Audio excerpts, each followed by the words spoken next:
rapaziada, estou aqui com mais um vídeo. E o vídeo de hoje, galera, é do bike check da minha Gios. Vamos começar aqui por trás, ó.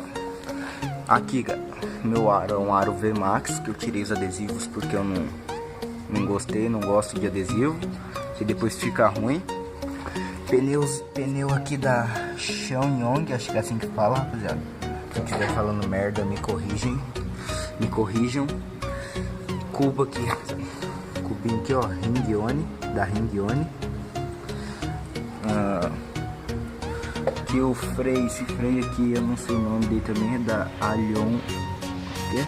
Alhonda, não sei como fala isso. Quadro, como todos já sabem, Gios BR, FRS. Banco aqui, Totem, bom demais, galera. Gosto demais desse banco. Macio. Canotezinho aqui, Gios. Braçadeira, rapaziada, não sei o nome. Pedalzinho que acho que é da Shimano, de plástico, eu acho, não tenho certeza. Pé de vela, galera, não sei falar o nome dele. Aqui, ó. Não sei falar o nome dele, eu tenho que trocar porque é de plástico, não serve pra nada isso aqui, estraga muito rápido.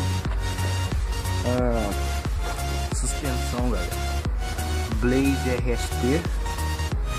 Tá aí, ó. Freio da frente mesmo, de trás. Mesinha WG. Guidão Vivatec.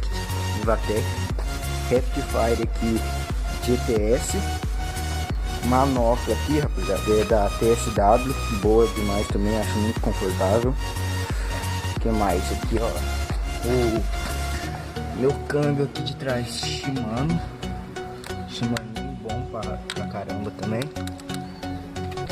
Protetor de quadro TSW. O macaquinho aqui da frente, esqueci o nome. Macaquinho, velho. Shimano Turner, que é isso assim que fala. E acho que é só isso aí, rapaziada. Ela não tá muito top ainda, eu vou deixar ela top, essa bike aqui. Não tá bem do jeito que eu quero, vou ajeitar ela ainda. E é isso aí, rapaziada. Esse foi o bike check aí da minha Gios FRS. Tá até que tá top, rapaziada. E é isso aí, galera. Deixe seu like, se inscreve aí no canal, beleza? Pra fortalecer aí. Compartilha esse vídeo, deixe seu like e é nóis, valeu, fui!